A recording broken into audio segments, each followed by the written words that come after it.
दोस्तों, क्या हुआ जब एक गरीब लड़का अपनी माँ को साड़ी दिलाने एक दुकान जाता है। लेकिन दुकानदार यह कहकर भगा देता है कि आज से पहले तेरी माँ ने इतनी महंगी साड़ी पहनी है जो मुंह उठाकर तू इस दुकान पर चला आया। इसके बाद जब लड़का अपनी असली रूप में आया तो फटे बैग से 20 लाख निकाल कर उसके काउंटर पर रख दिए। इसके बाद ऐसा होता है जिसको किसी ने सोचा भी नहीं होगा। कहानी शुरू करने से पहले यदि आप हमारे चैनल पर नए हैं तो चैनल को सब्सक्राइब करके हमसे जुड़ जाएं, ताकि जो भी मैं वीडियो अपने चैनल पर अपलोड करूं तो सबसे पहले आप तक पहुंचे। तो बिना देर किए कहानी शुरू करता हूं। तो दोस्तों, यह सच्ची घटना झारखंड के धनबाद की है, जहां एक गरीब परिवार रहता था।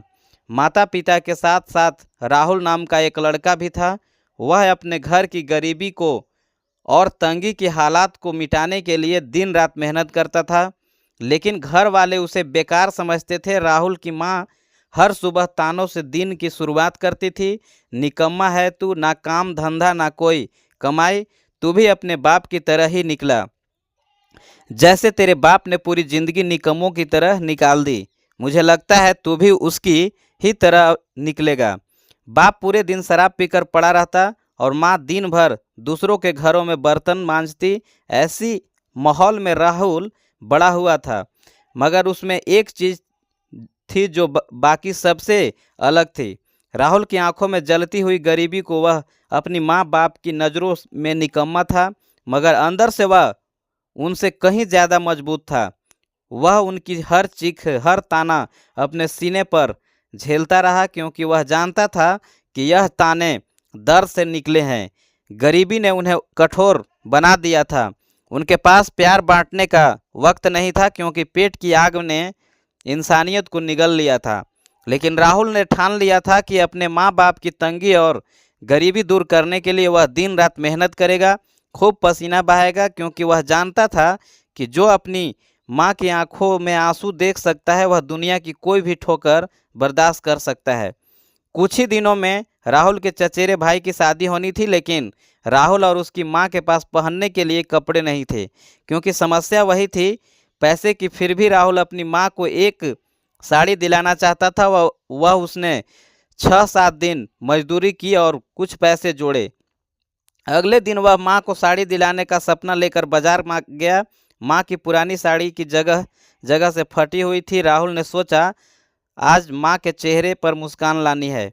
वह एक रंग बिरंगी अच्छी सी साड़ी पसंद करता है और दुकान वाले से दाम पूछता है। दुकानदार उसकी फटी हुई बनियान और पुराने चप्पल देखता है और कहता है, आज से पहले तेरी माँ ने इतनी महंगी साड़ी पहनी है जो मुंह उठाकर सीधे इस दुकान पर चले आए। चलो जल्दी निकलो यहाँ से, यह दुकान तुम जैसे गरीबों के लिए नहीं है। बस दुकानदार की यह बात राहुल के दिल पर लग गई। राहुल चुपचाप दुकान से निकल गया, लेकिन उसकी आंखों में एक खामोश और दिल में दर्द पल रही थी।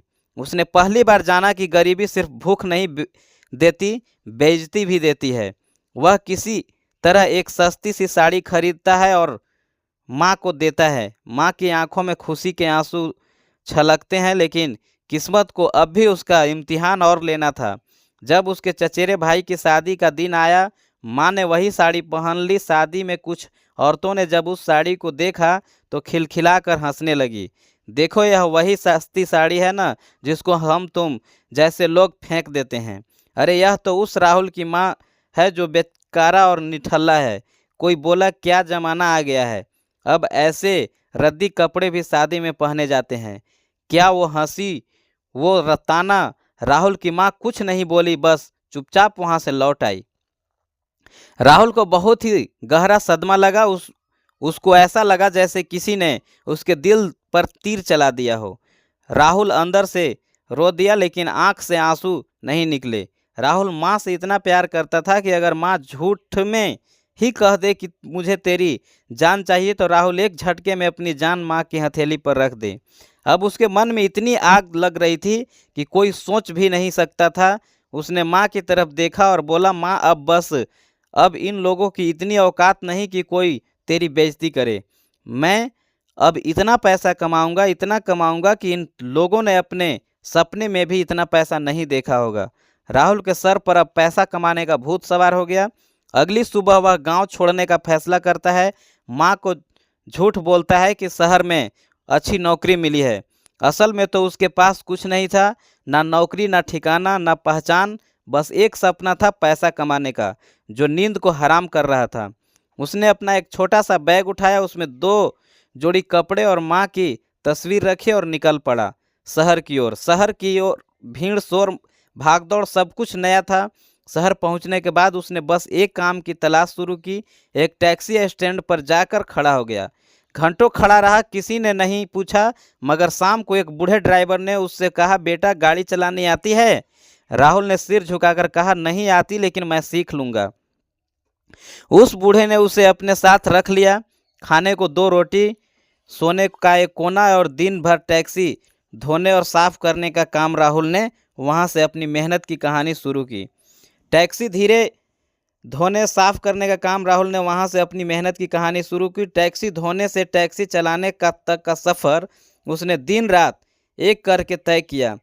पहले महीने उसे सिर्फ 8,000 रुपये मिले, लेकिन वह पैसे राहुल के लिए किसी खजाने से कम नहीं थे। वह उनमें से एक एक रुपया संभाल कर रखता। हर दिन हर रात राहुल एक ही सपना देखता था, इस गरीबी के जंजीर को तोड़ने का। हर बार जब उसे थकान होती तो वह माँ की तस्वीर देखता और फिर खुद से कहता, अगर मैं इसी तरह मेहनत करता रहा और नहीं रुका तो एक दिन मेरी कामयाबी पूरी हो दुनिया देखेगी और सलाम करेगी। वह हर सुबह 5 बजे टैक्सी स्टैंड पहुंच जाता, गाड़ी धोता, अंदर की सफाई करता, शीशे चमकाता। उसी से इस बर्ताव के कारण कुछ महीनों बाद टैक्सी स्टैंड के मालिक ने उसे ड्राइवर की नौकरी दे दी और अब वह खुद टैक्सी भी चलाने लगा था। एक दिन रात को उसकी टैक्सी में एक बुजुर्ग आदमी बैठ गए। रास्ते भर राहुल ने उन्हें आरामदायक सफ़र देने की हर मुमकिन कोशिश की। जब बुजुर्ग आदमी उतरने लगे तो बोले, बेटा तुम सिर्फ गाड़ी नहीं चला रहे हो, तुम एक सपना चला रहे हो। राहुल चौंका। उसने कहा, सपने तो बहुत है साहब, लेकिन जेब छोटी है। उस आदमी ने मुस्कुरा कर कहा, जब मन में कुछ बड़ा करने का जज्बा हो तो जेब की ज़रूरत से ज़्यादा दिल में लगी आग की ज़रूरत होती है। बेटा मेहनत करते रहो, वक्त बदलेगा। यह शब्द राहुल के दिमाग में छप गए, जैसे कोई अनजाना फरिश्ता उसे रास्ता दिखा गया हो। राहुल ने उस रात सोचा कि अगर मैं इस तरह काम करता रहा तो मुझे पूरी ज़िंदगी निकल जाएगी, लेकिन मैं अपनी पूरी ज़िंदगी में ज़्यादा कुछ नहीं उखाड़ पाऊंगा। अगर मुझे अपना साम्राज्य बनाना है तो कुछ अलग करना पड़ेगा, कुछ ऐसा जो मेरे साम्राज्य की नींव की पहली ईंट रख सके। अब राहुल ने तय कर लिया, अब वह खुद की गाड़ियां खरीदेगा, लेकिन सैलरी के पैसे इतने नहीं थे। उसने खाने पीने से लेकर रहने तक में कटौती शुरू कर दी और करीब 1.5 साल की कड़ी मेहनत और बचत के बाद उसने एक पुरानी गाड़ी खरीदी। जंग लगी थी, सीटें फटी थी, लेकिन राहुल के लिए वह गाड़ी कोई खटारा नहीं थी। वह उसका पहला सपना था जो अब सड़कों पर दौड़ने को तैयार था। पहली बार जब उसने खुद की गाड़ी में सवारी बिठाई तो उसकी हथेलियों में पसीना था, लेकिन दिल में गर्व है। यह वही लड़का था जिसे कभी दुकानदार ने भिखारी कहा था। अब वह अपनी गाड़ी चला रहा था, अपने दम पर, अपनी मेहनत से। वो दिन रात सवारी करता, कभी बारिश में भीगते हुए, कभी धूप में झुलसते हुए, लेकिन रुका नहीं। और धीरे धीरे राहुल की गाड़ी कमाने लगी। कुछ ही महीनों में उसने इतनी कमाई कर ली कि एक और पुरानी गाड़ी खरीद ली। अब उसके पास 2 गाड़ियां थी और एक ड्राइवर जो उसकी तरह मेहनत था। अब उसने असली गेम शुरू किया। राहुल ने तय किया कि अब वह सिर्फ गाड़ियों तक सीमित नहीं रहेगा, अब वह ट्रक खींचेगा, ट्रक खरीदेगा, बड़ा खेल उठाएगा, बड़ा रिस्क लेगा, बड़ा सपना देखेगा। उसने बैंक से लोन लिया, इधर उधर से पैसा उठाया और एक पुराना ट्रक खरीद लिया। जब ट्रक उसके दरवाजे पर आया तो वह घंटों उसे निहारता रहा, जैसे कोई माँ अपने नवजात बच्चे को देखती है। यही ट्रक उसकी जिंदगी का अगला पड़ाव बना। अब वह माल ढुलाई करने लगा। शहर के एक कोने से दूसरे कोने तक ईमानदारी और वक्त की पाबंदी से उसने काम जमा लिया। धीरे धीरे ग्राहक बढ़ने लगे और ट्रक की संख्या भी कम था, इसलिए काम इतना मिलने लगा कि उसने अपनी ट्रांसपोर्ट कंपनी भी खोल दी। हर नए ट्रक के साथ राहुल अपने पुराने दर्द को एक एक करके दफन करता गया। हर रात जब वह काम से लौटता, अपनी माँ की तस्वीर को देखता और कहता, थोड़ा और माँ, थोड़ा और, बस तब तक रुकना नहीं जब तक वह लोग खुद आकर तुझे साड़ी नहीं पहनाएंगे। अब राहुल का चेहरा पहले जैसा मासूम नहीं था। उसकी आंखों में अब भी वही आग थी जो उसकी माँ की बेइज्जती के समय लगी थी। उसकी ट्रांसपोर्ट कंपनी अब धीरे धीरे नाम कमाने लगी थी। शहर के अलग अलग कोने से उसे ऑर्डर मिलने लगे थे। कभी वह सब्जी मंडियों से माल उठाता तो कभी फैक्ट्रियों से सामान पहुंचाता। कोई भी काम छोटा नहीं लगता राहुल को। उससे बस इस बात का फिक्र थी कि ग्राहक को कोई शिकायत ना हो। लोग हैरान होते थे, यह लड़का कौन है जो इतना ईमानदार है, जो हर बार वक्त से पहले काम पूरा कर देता है, और वह भी बिना एक पैसे की हेरा फेरी के। राहुल अब 40 ट्रकों का मालिक था। वह बहुत पैसा भी कमा रहा था, लेकिन वह सब हमेशा सादे और सिंपल कपड़ों में रहता था। एक बार उसके दोस्त ने कहा, अब तो बड़ा आदमी बन गया है, थोड़ा स्टाइल कर, कुछ नया पहन। लेकिन राहुल ने उससे कहा, मैं अपना किरदार बदलूंगा। इंसान कपड़ा तो चंद सेकंड में बदल लेता है, लेकिन किरदार बदलने में जिंदगी गुजर जाती है।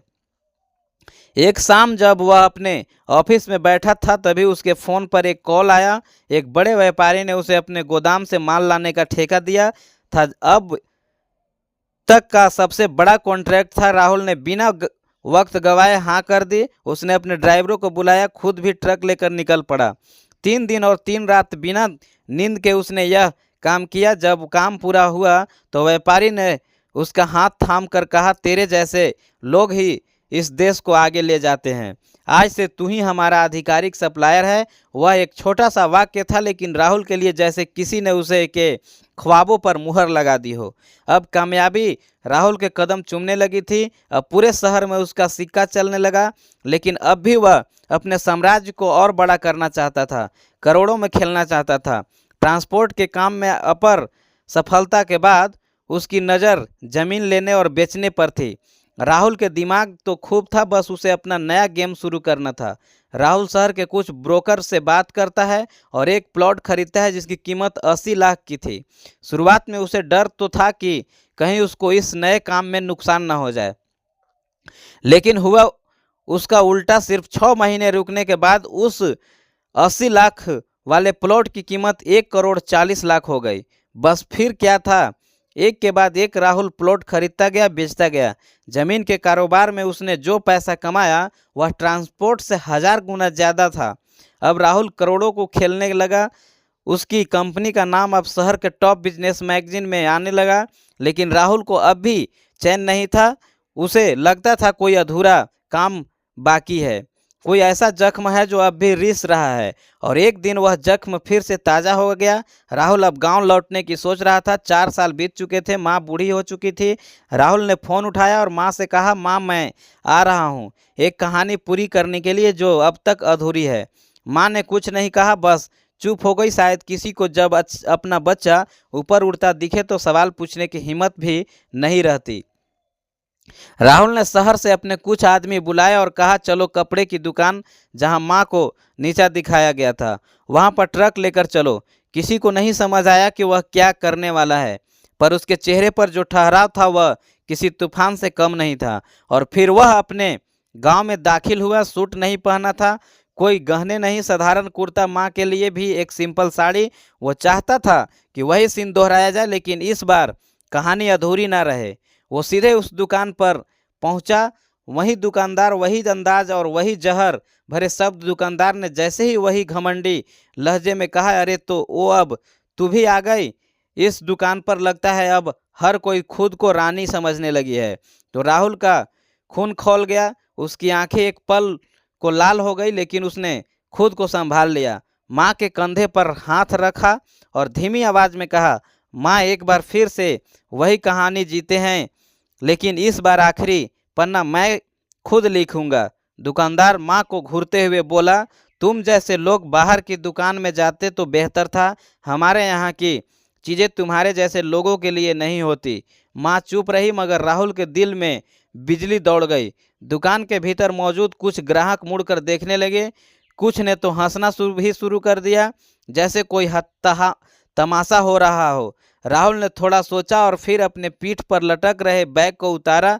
धीरे धीरे उसने चैन खोली और एक के बाद एक पान 100 की गड्डियों निकालकर काउंटर पर रखनी शुरू कर दी। दुकानदार की आंखें फैलने लगी, जैसे किसी ने उसके सामने बम रख दिया हो। 1 मिनट के भीतर ही काउंटर पर 20 लाख की कैश की गड्डियां रखी जा चुकी थी। दुकानदार अब हक्का बक्का खड़ा था, मुंह में से शब्द नहीं निकल रहे थे। एक लड़का जो कभी उसकी दुकान में घुसने लायक नहीं था, आज उस दुकान को खरीदने जैसा व्यवहार कर रहा था। राहुल ने गुस्से में कहा, याद है तुझे? तू ही था ना जिसने मेरी माँ को जलील किया था। बोला था कि तूने पहले कभी इतने महंगे कपड़े पहने। आज मैं तुझे जवाब देने नहीं आया, आज मैं तुझे दिखाने आया हूँ कि तूने जिस माँ को नीचा दिखाया था, उसके बेटे ने तुझे कहाँ लाकर खड़ा कर दिया। सन्नाटा छा गया। आज मैं यह दुकान खरीद रहा हूँ, राहुल ने कहा। ना भोल माव करूँगा, ना पेपर देखूँगा। तू जो बोलेगा वही दूंगा, लेकिन एक शर्त है, आज के बाद तू इस दुकान के आसपास भी नज़र नहीं आएगा। दुकानदार की रूह कांप उठी। नहीं साहब, माफ़ कर दो, मुझे नहीं पता था। यही तो दिक्कत है, राहुल ने कहा। तूने कभी जानने की कोशिश ही नहीं की। तुझे सिर्फ कपड़े बेचने थे, इंसान नहीं देखे तूने। राहुल ने फ़ोन उठाया और अपने आदमी को बुलाया। ट्रक बगल में आ चुका था। दुकान के सारे कपड़े जितना भी माल था, एक एक करके ट्रक में लोड किया जाने लगा। दुकानदार पर खड़े लोगों की आंखें फटी रह गई।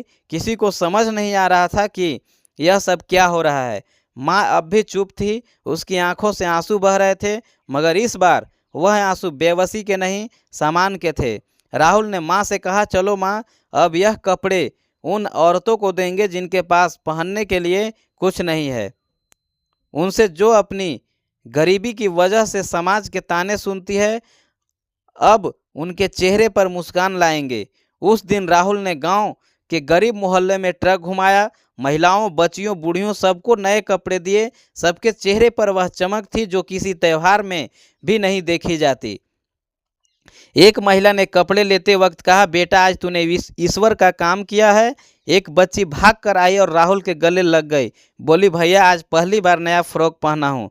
राहुल ने बस मुस्कुराकर सिर हिलाया। वह अब भी कुछ नहीं बोल रहा था, बस माँ का हाथ थामे हुए आगे बढ़ रहा था। गांव में खलबली मच चुकी थी। हर गली, हर नुक्कड़ पर लोग एक ही बात कह रहे थे, अरे वही राहुल जो कभी सबका मजाक बनता था, आज शहर से लौट कर आया है, पूरा दुकान खरीद डाला। कई चेहरों पर ईर्ष्या थी, कई चेहरों पर हैरानी और कुछ पर पछतावा। राहुल के पिता जो अब तक गांव के किनारे वाले अपने खेत में काम कर रहे थे, जब घर लौटे तो देखा कि लोग उनके दरवाजे पर खड़े हैं। कोई मिठाई लेकर आया था, कोई फूल, उन्हें कुछ समझ नहीं आया। अंदर गए तो माँ रो रही थी, लेकिन मुस्कुरा भी रही थी। राहुल उसके सामने आया और बोला, बाबूजी मैं कोई निकम्मा नहीं हूँ। पिता ने कुछ नहीं कहा, बस उसे गले लगा लिया। वो गले 4 साल के जख्मों की मरहम था। राहुल की आंखों से आंसू बह निकले और पिता की भी। उस रात पूरा गांव जाग रहा था। कोई सोच भी नहीं सकता था कि जिस लड़के को सब ने ताने दिए, नीचा दिखाया, उसने अपनी मेहनत से, अपने जुनून से वह मुकाम हासिल किया जिसे छूना सबके बस की बात नहीं थी। तो दोस्तों, ये कहानी आपको कैसी लगी कमेंट करके ज़रूर बताइएगा और हमारे चैनल को सब्सक्राइब ज़रूर कर लेना। कहते हैं, मेहनत समय रहते अपने जीवन में किया जाए तो ऊंची मुकाम हासिल कर सकते हैं। धन्यवाद।